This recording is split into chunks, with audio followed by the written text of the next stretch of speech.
الشريف وإمام sehingga hati kamar minda semua kata bawa yang lagu ومن له فلا جمع عليه أنصتوا واسمعوا وأطيعوا جميعا رحمكم الله. أعوذ بالله من الشيطان الرجيم. بسم الله الرحمن الرحيم. أشهد أن لا إله إلا الله وأن محمد رسول الله. اللهم صل على سيدنا محمد وعلى آله سيدنا محمد. يا أيها الذين آمنوا اتقوا حق تقاته ولا تموتن إلا وأنتم مسلمون.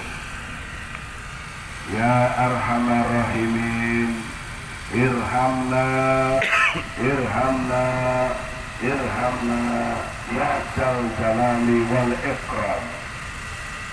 A'udzu billahi minasy syaithanir rajim. Bismillahirrahmanirrahim. Ya ayyuhalladzina amanu in tansurullaha yansurkum wa yuthabbit aqdamakum. Surat Muhammad ayat ke-7. Saudara-saudara, para aktivis, khususnya sidang Jumat di depan patung kuda Jalan Tamrin ini, semoga kita dimuliakan oleh Allah. Dalam kesempatan yang jarang terjadi, mungkin sudah 2 tahun, 3 tahun tidak pernah setelah 212 kita mengadakan sholat Jumat di jalanan seperti ini. Artinya tanda kebaikan, kita gerakan mulai bangkit kembali untuk menegakkan kejujuran, kebenaran, dan keadilan di negeri yang kita cintai, Indonesia. Ayat yang saya bacakan tadi, surat Muhammad ayat ke-7, adalah janji Allah. Siapa yang mau membela agama Allah, maka Allah pasti membelanya, dan Allah akan menguatkan kedudukannya, pengaruhnya, dan segala kebaikannya Allah berikan kepada yang mau berjuang itu sendiri. Dalam konteks kita, GMPI, PPNI, dan aliansi buruh mana lainnya, kita bergabung harus niatnya sama untuk menegakkan hukum-hukum Allah, untuk menjawab apa yang Allah inginkan. Siapa yang mau berjuang akan agamanya, jangan salah dipahami. Islam adalah agama rahmatan lil alamin. Namun demikian, jika Islam diganggu, jika ajaran Islam dikoyak-koyak, ajaran Islam difitnah, maka ada juga dalam ajaran Islam untuk tampil berjihad. Konteks itulah hari ini kita hadir. Kita jihad fisabilillah dalam perspektif yang tetap konstitusional. Kita tidak boleh anarkis, kita tidak boleh membuat kerusuhan, tetapi kita harus bersikap tegas dan jelas, berani, militan untuk memperjuangkan tegaknya agama Allah. Oleh karena itu, konstruksi perjuangan di dalam Islam menurut surat Al-Baqarah ayat 218, pertama dengan dasar iman, kedua hijrah, ketiga baru jihad. Jihad tidak akan bisa tercapai kalau Anda tidak hijrah. Di hijrah berpindah tempat, atau berpindah orientasi, atau berpindah pandangan dalam berbagai macam kehidupan ini, kalau Anda tidak didasari Allah Subhanahu wa Ta'ala. Ini sini aja deh. Oleh karena itu, saudara-saudara, dalam konstruk perjuangan Islam, dasar keimanan itu yang diutamakan. Iman kepada Allah, untuk menuhankan Allah saja. Istiqomah, la ilaha illallah. Dalam kata la ada 3 makna. La dalam arti menolak segala sesuatu ajaran yang berbenturan atau bertentangan dengan ajaran Islam. La. Apa misalnya dalam konteks kekinian? Omnibus Law itu bertentangan dengan hukum-hukum Allah. Apa yang bertentangan? Mengambil hak orang lain, mengambil kepunyaan rakyat ini, diserahkan kepada konglomerat dalam banyak hal. Kalau ada 11 RT itu.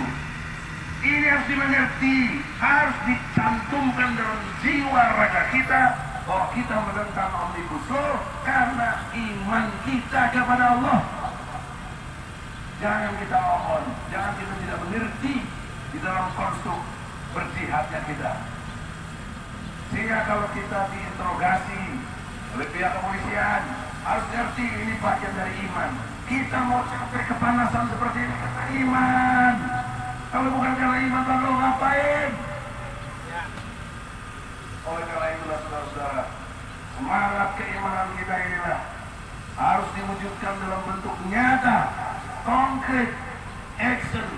Setidaknya demonstrasi seperti ini adalah demonstrasi kejujuran kita, kebenaran kita, dan rasa keadilan kita untuk membela orang-orang yang tertindas. Kita sendiri tertindas, Anda gajinya pun tidak layak, dan gampang dipecat, gampang di PHK.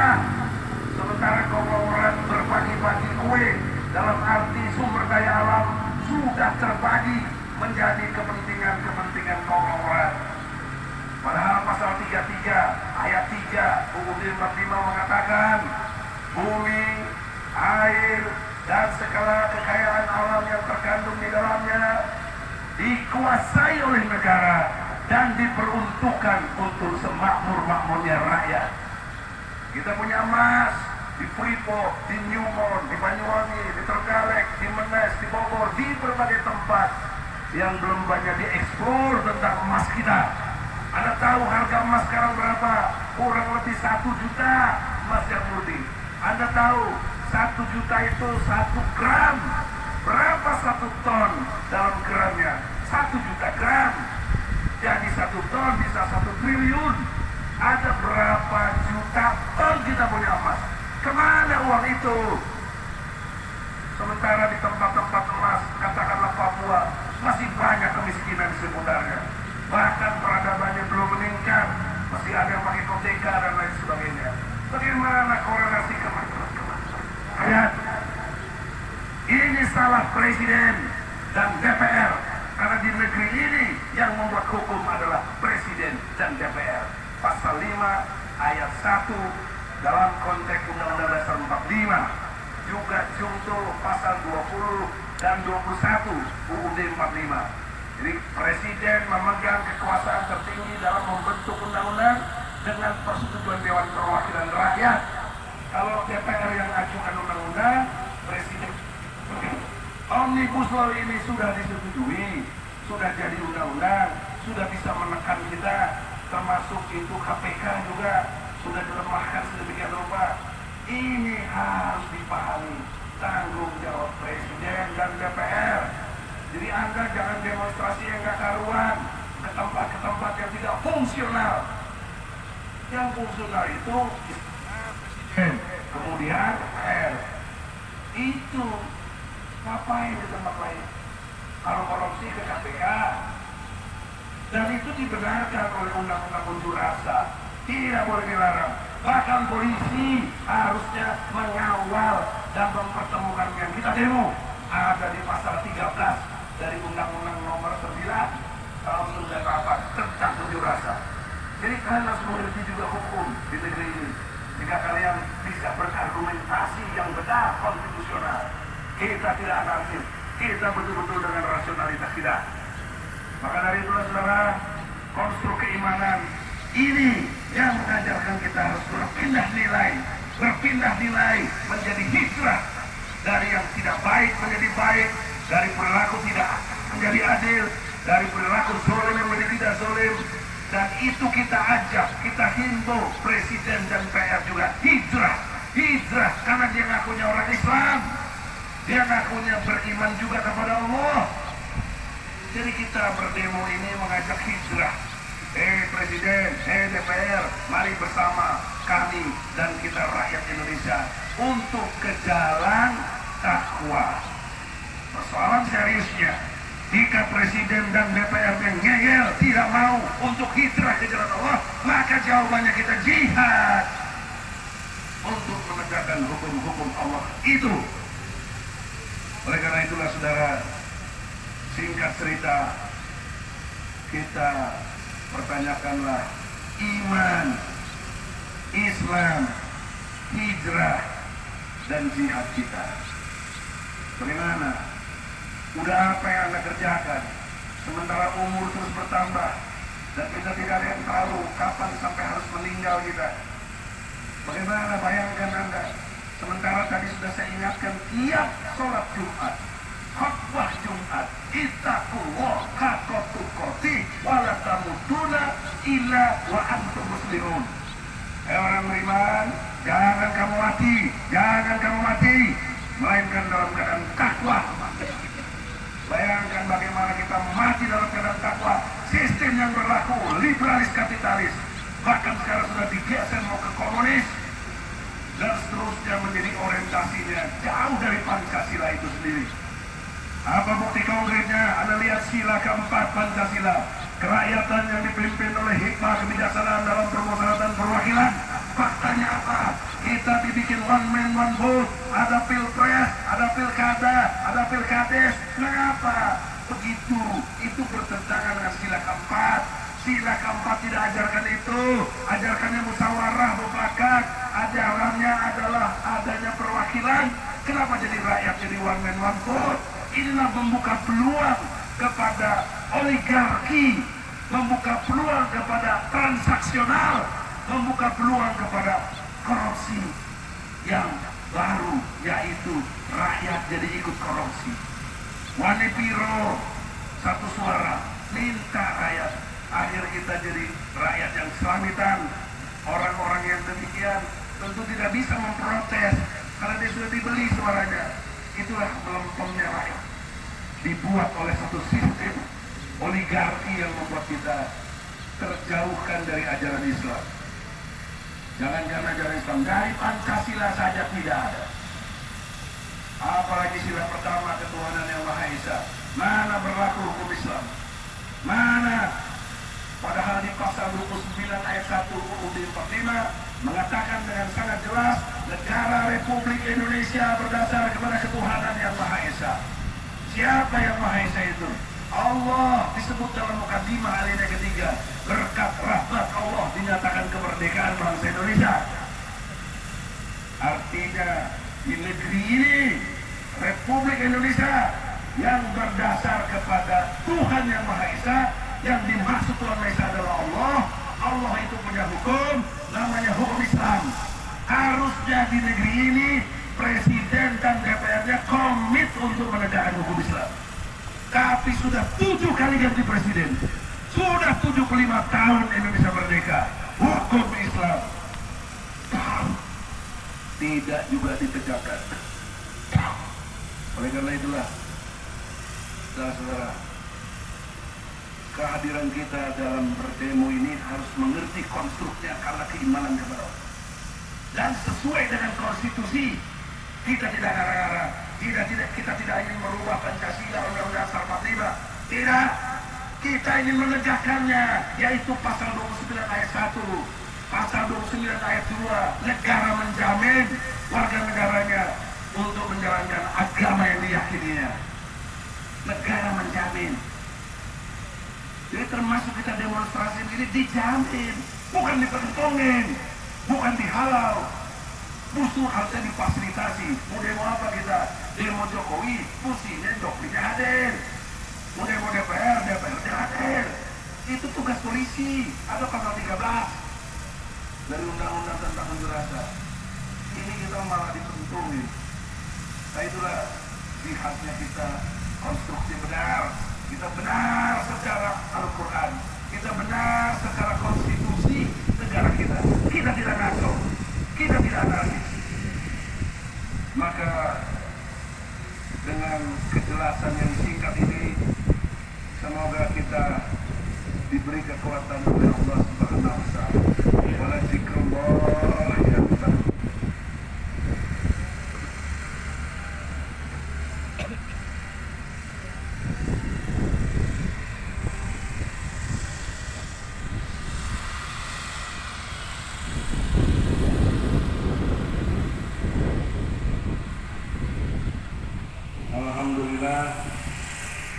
Alhamdulillahirabbil alamin. Ar-Rahmanir-Rahim. Maliki yaumiddin. Ya ayyuhalladzina amanu ittaqullaha haqqa tuqatih wa la tamutunna illa wa antum muslimun. Allahumma shalli ala sayyidina Muhammad wa ala alihi sayyidina Muhammad.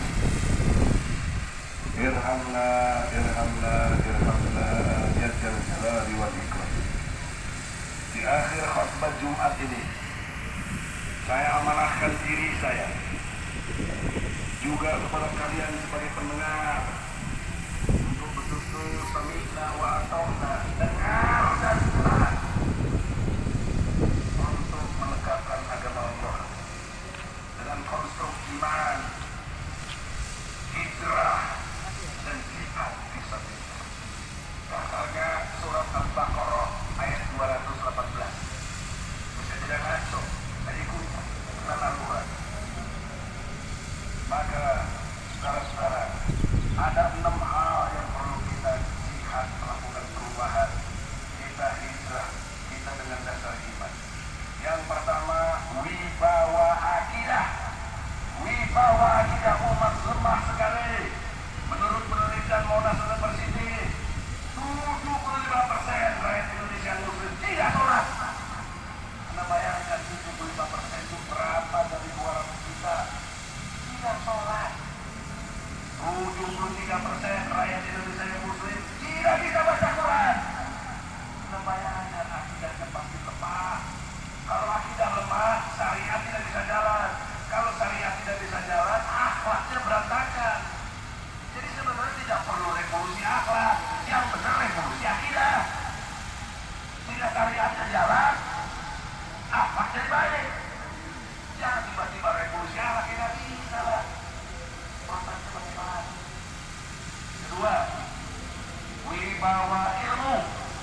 Kalian walaupun belum S2, S3, mungkin nggak S1 juga, tapi harus banyak baca buku, dengar ceramah, berdiskusi, seminar dan lain sebagainya, untuk wibawa keilmuan Anda meningkat. Yang ketiga, wibawa leadership, kepemimpinan. Minimal memimpin rumah sendiri, rumah tangga sendiri. Ibda binafsi, mulai dari dirimu, untuk menjaga keluarga dari siksa api neraka. Yang keempat, wibawa dana, pulus, laisa pulus wa mampus. Tapi jangan minta-minta. Bagaimana kita berkarya, bagaimana kita kreatif, bagaimana kita membuat dapat dana. Mohon kepada Allah, innallaha huwa razzaqul dzul quwwatil matin. Allah akan memberi rezeki yang kokoh dan kuat. Jangan berharap dan meminta kepada lain, kepada Allah. Maka Allah akan datangkan rezeki itu. Caranya sini salah satunya, kalau kita melakukan perubahan, terjadi perubahan rejim yang biadab yang dilakukan oleh tentara Israel kepada rakyat Palestina. Palestina sebagai negara awal yang mendukung kemerdekaan Republik Indonesia. Untuk itu, kepada seluruh rakyat Indonesia, jika kita diam saja, jika kita cicing wae, jika kita tidak mau tahu urusan Palestina, maka kita adalah rakyat Indonesia yang tidak tahu diri.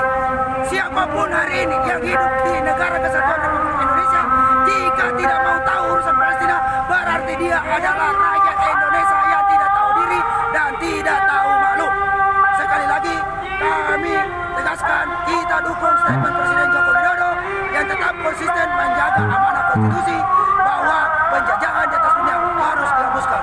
Oleh sebab itu, maka penjajahan di atas dunia harus dihapuskan karena tidak sesuai dengan perikonsiliasi dan peradilan. Demikian, Assalamualaikum warahmatullahi wabarakatuh. Israel the real teroris, Palestina freedom, Indonesia stand with Palestine. Terima kasih. Baik, silakan Bu Mira. Ya, pada hari ini gerakan kami ini membuktikan bahwasannya kami mengimplementasikan pembukaan konstitusi Undang-Undang Dasar 45, di mana Indonesia sangat mengutuk penjajahan di muka bumi ini dalam bentuk apapun. Untuk itu kami juga membuktikan bahwa hari ini kami adalah sekelompok manusia yang memiliki the real hati nurani, the real kemanusiaan, dan the real mendukung Pak Jokowi dalam berstatement, dalam memberikan pernyataan bahwasannya Pak Jokowi mendukung kemerdekaan Palestina. Dan siapapun di luar sana, warga negara Indonesia yang tidak mendukung yang namanya Palestina, malah mendukung Zionis Israel, dan perlu dipertanyakan bahwasannya mereka sesungguhnya manusia terbuka. Demikian. Oke, terima kasih kawan-kawan semua. Hari ini setelah sholat Jumat kami akan lanjut aksi di kantor kedubes Amerika. Demikian, terima kasih. Assalamualaikum warahmatullahi wabarakatuh.